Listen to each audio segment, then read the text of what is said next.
Hey everyone, how are you? Hope you're doing well. So before we get started, do me a favor, hit that like button. If you're not a subscriber, do me a favor, hit the subscribe button and notification bell next to it so that you will not miss an episode. So as you know, there's a lot going on, but I am just going to talk real briefly on the topic of guess what? So I was reading this little short article and they were talking about the Great Resignation. And I thought these numbers were interesting because it was from the Bureau of Labor Statistics. They say in the year 2020, 35.9 million people quit their job. In the year 2021, 47 million people quit their job. In the year 2022, 50.6 million people quit their job. So, what do you think happened to these people? Do you think they went back to work? Do you think that they became wealthy off of something like Bitcoin? Um, do you think that they found a home based business? What do you think about these millions of people who quit their job? In 2020, 35.9 million, 2021, 47 million, 2022, 50.6 million. So I know a lot of people actually died during the pandemic, but what do you think happened to all of these millions of people who quit their job? They went back to work. They got rich off of Bitcoin. They figured out a business. What do you think? Okay, I just thought those numbers were interesting because we're talking about millions and millions of people here. And the article is also saying that 61% of people that are working now want to quit. All right, so this is according to the article that I read. Um, just going to talk about this book real briefly. This is what I'm reading right now. Have you guys read this book already? So, one thing I'm going to point out is they talk about the difference between being wealthy and being rich. So I thought that was kind of interesting. So I'm going to read that to you. Just a little snippet. So wealth is hidden. It's income not spent. The problem for many of us is that it is easy to find rich role models. It's harder to find wealthy ones because by definition, their success is more hidden. Building wealth has a lot to do with your savings rate.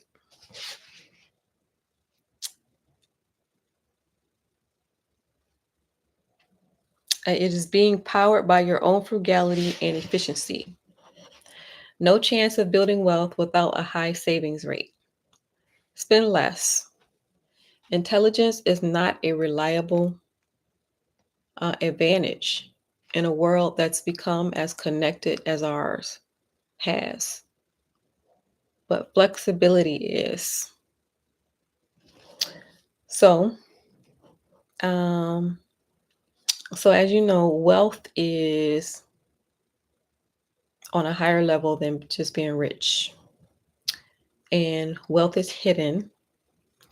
The role models for wealth is hidden. Like generally, people don't share everything. Of course, they're not going to share everything. So it's a hiddenness behind wealth, is what this book is saying. And it's also saying that wealth has a lot to do with your savings rate. Um, it's saying that it is not dependent on your intelligence. Intelligence is not a reliable advantage. So, according to this book, intelligence doesn't have much to do with wealth creation. According to what I'm reading, um, spend less. So, there's really two different paths to creating wealth, and that is you could either save, or you can figure out how to make more. Of course, you can do the combination here. But part of the saving is the stock market, putting money away, letting it compound, compound, compound, compound, compound. And then this piece of figuring out how to make more would be go buy a business or creating a business or finding something to sell. What are you going to sell? So figuring out how to make more money. So some choose this path. I am going to save. I'm going to save my way there. I'm going to invest, invest, invest, invest, invest, invest. And they talk a lot about that in this book. There are hedge fund owners in this book, and they talk about Warren Buffett in this book. Warren Buffett, he owned about 400 to 500 different stocks, but his wealth was created off of 10 stocks.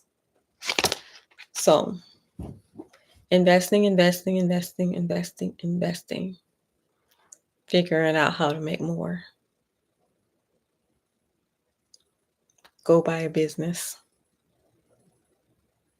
create a business, sell something. As you know, real estate is a path. Basically, with real estate, the wealth is created through the appreciation of the property. So you have $100,000 property that is now worth $300,000. So appreciation. So you could save your way there, or you could earn your way there, or do a combination. So the thing is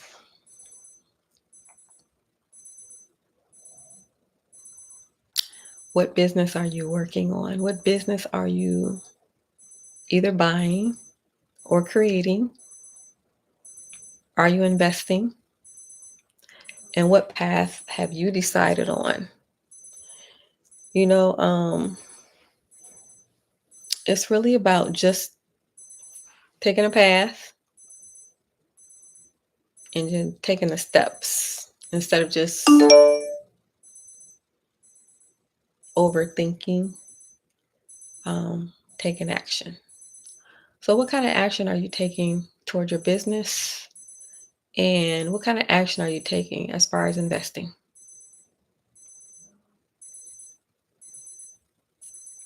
Just some things to think about. So it's a good idea to work on it every day.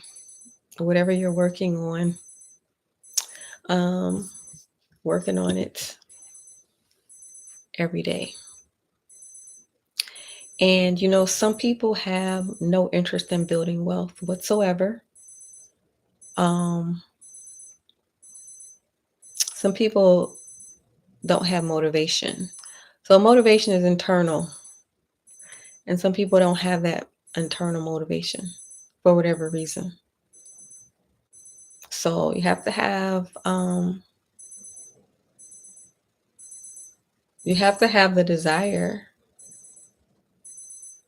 to obtain wealth. And a lot of people don't have that desire. So you have to have the desire, and then you have to take action on your path to building wealth. And some people are not going to take action. They're not going to work on it. So you have to do more than just get up and go to work and come home. You have to get up, go to work, come home, and then when you get home, you're working on your business. And a lot of people are not going to do that. Right? So those are just some things that I thought I'd mention. Again, I'm reading this. If you guys have read this, chime in and let me know, what nuggets did you get out of the book? Did you like the book? Or have you not read it yet? So let me know your thoughts. Do me a favor. Before you leave, hit the like button. And before you leave, hit the subscribe button.